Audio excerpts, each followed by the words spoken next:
සත්‍ය බොහෝම කටුකයි. සත්‍ය බොහෝම කටුකයි.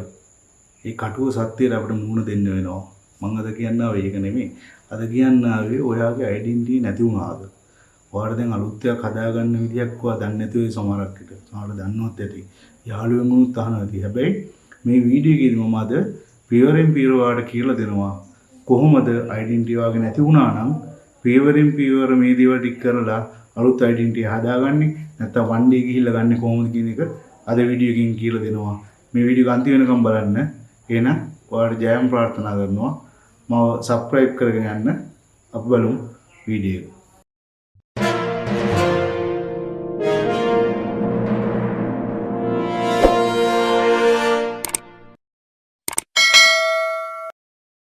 හරි. ඔයාට දැන් ඉස්සෙල්ලම කරන්න තියෙන්නේ ඔයාට මෙන්න මේ ලේඛන ටික ඉස්සෙල්ලම සකස් කරගන්න ඕනේ. ඔයා අනිවාර්යෙන් උපැන්න සහතිකයේ ඔයාට තියෙන්න ඕනේ. හැබැයි නොමිලේනික කරපෙක නෙමෙයි. ප්‍රාදේශීය ලේකම් කාර්යාලයට ගිහිල්ලා ඔයාගේ උපැන්න නම්බරය දුන්නාම ඒගොල්ලෝ අර දම්පාට සීල් එක ගහලා අලුත් උපැන්නයක් ඔයාට දෙනවා. අන්න ඒ උපැන්න සහතිකය ඔයා ගන්න ඕනේ. ඊට පස්සේ ඔයා ඩෙන්ටිටි නැති වුණා දෙවෙනි එක තමයි ඔයා ඩෙන්ටිටි නැති වුණා කියලා පොලිස් පැමිණිල්ලක් දාලා තියෙන්න ඕනේ. මේ පොලිස් පැමිණිල්ල කොපිය තියෙන්න ඕනේ ඔයාගේ අතේ. ඔයා හිතන්න ඔයාට ඩෙන්ටිටි කාඩ් නම්බරය අමතකයි කියලා. ඒක ඔයාලට කලබල වෙන්න දෙයක් නැහැ. ඒක දිවුරුම් ප්‍රකාශයක් ගන්න පුළුවන්. ඒ දිවුරුම් ප්‍රකාශය අරගෙන ඉවරලා ඊට පස්සේ ඔයාට ඒක ප්‍රූව් කරන්න ඔයාගේ ඩෙන්ටිටි නම්බර එක මෙන්න මේකයි කියන්න. ඔයාට බැංකු පොත හරි ඔයාගේ ඩ්‍රයිවිං ඔයාගේ පාස්පෝර්ට් එක හරි ඩ්‍රයිවිං ලයිසන් එක හරි ඔයාට නිකුත් මේ පෙන්වන්න පුළුවන්. ඒකේ කොපියක් දුන්නාම මේක ඒ සනාථභාවය කරගන්න පුළුවන්. ඔයාට ඊළඟට ඕන වෙනවා ඔයාගේ ළඟම ඔයාගේ නගරේ තියෙන ෆොටෝ ගහන තැනක් තියෙන ෆොටෝ ස්ටුඩියෝ එකට ගිහිල්ලා ඩෙන්ටිටියට මට ෆොටෝ අරන් දෙන්න කිව්වම ඒගොල්ලෝ වෙනම ඩෙන්ටිටි ෆොටෝ අරගෙන ඔයාට ස්ලිප් එකක් දෙනවා මේක ගිහිල්ලා ග්‍රාම සේවක මහත්තයාට දෙන්න කියලා. ඒ ස්ලිප් එකත් ඕන වෙනවා. එතකොට ඩොකියුමන්ට් තුනක් ඕන ඔයාට උපැන්නේ දම්පාට සීල් එක තියෙන. ඊට පස්සේ පොලිස් සහතිකය. ඊට පස්සේ තමයි ඒ කියන්නේ පොලිසිය නිකුත් කරපු පොලිස් පැමිණිල්ල. ඊට පස්සේ ෆොටෝ ස්ලිප් එක ඕන වෙනවා ඔයාට. අර ස්ටුඩියෝ එකෙන් අරගෙන ඒගොල්ලෝ දීපු ෆොටෝ ස්ලිප් එක ඕන වෙනවා. ඔය තුන තමයි ඕන වෙන්නේ.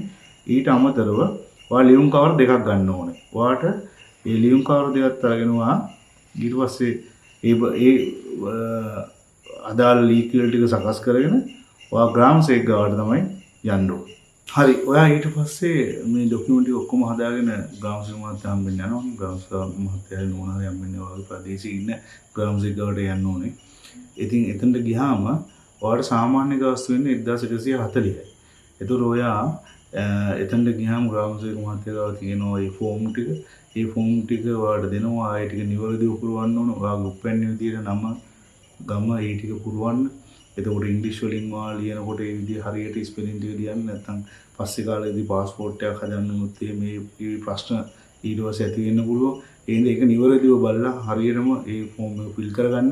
නැත්නම් ඒක අපහසු වෙනම් ග්‍රාම සේවක මහත්තයාට දෙන්න දීලා එයාට කියලා හරියට පුරව ගන්න. එතකොට ඒක අස්සම් කරලා පස්සේ ඔයා ලියුම් කවර මෙහෙමයි. ඔයාටම ලියුම් කවර දෙකක් අරන් යන්න කිව්වා. ඔයා කැමති නම් එකක් කරලා යන්න පුළුවන්. ඒතකොට නෝම සාමාන්‍ය සේවාව විදිහට තමයි සති දෙකක් විතර ගිහලා තමයි ඒතකොට ID එක එන්නේ. හැබැයි ඔයාලට හදිස්සියක් නම් ඒක වන් ඩේ කරගන්න ඕන නම් ඔයා ලියුම් කවර දෙකක් අරන් යනවා. ඒතකොට ග්‍රාම සේවක මහත්තයෝ සෙටප්යි කරලා ඔයාට ඒ ලියුම් ඒ ෆෝම් සෙට් එක ඒ ලියුම් පළවෙනි ලියුම් කවර දාලා සීල් කරලා ඔයාට කියනවා ප්‍රාදේශීය ලේකම් කාර්යාලයට මේ ගිහිල්ලා දෙන්න කියලා.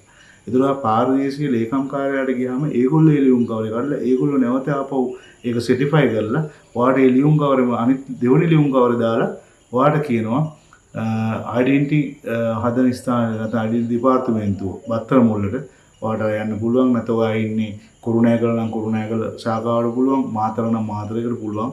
ඒ තැන් තුන තමයි දැන් තියෙන්නේ. ඒ කියන්නේ මම දන්න විදිහට තියෙන ඒ තුන විතරයි. නැත්නම් ඔයාට කොළඹ එන්න වෙනවා වන් ඩේ දාගන්න නම්. ඔයා කොළඹ නම් ඉන්නේ ඔයාට කිසි ප්‍රශ්නයක් නැහැ. ගිහිල්ලා එක දවසින් කරන් එන්න පුළුවන්. වන් ඩේ සර්විස් එකට රුපියල් 3000ක් ගන්නවා. ඉතින් මම හිතනවා ඔයගොල්ලෝ දැන් මේ සම්බන්ධව දැනුවත් වුණා කියලා.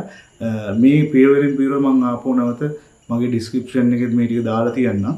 ඔයාට එතකොට ඒක මේ ලේසි කියවලා තේරුම් ගන්න උසාවන මගේ උසාවන මම කියපුවාට නිකන් අපහැදිලි වගේ නම් ඔයාලා ඩිස්ක්‍රිප්ෂන් එකේ මම මේ විස්තර ටික දාන්නම්. එහෙනම් මම හිතනවා ඩෙන්ටිටි හදාගන්න එකත් අර අපි ලොකුවට හිතුව තරම් අවන්න හැබැයි හරියට ඩොකියුමන්ට් එක ඔයා පිළගස්සගත්තට පස්සේ ඔයාට ඉතාලම ලේසියෙන් මේ වැඩේ කරගන්න පුළුවන් ප්‍රශ්යාදුවක් නැහැ. ඒතර මම කියපු මුල් කියපු උප්පැන්න සහතිකේ එතකොට පොලිස් පැමිණිල්ල ඒ වගේම ෆොටෝ ස්ලිප් එක ඒ තුන හරියටම අරන් ගිහලා දුන්නා ඊපස්සේ එක දවසින් කරගන්න ඕන නම් එහෙමයි නැත්තම් සාමාන්‍ය දින වලට කරගන්න ඕන නම් ඒ විදිහට කරගන්න පුළුවන්. ඒ කියන්නේ සතිය දෙක විතර තමයි යන්නේ.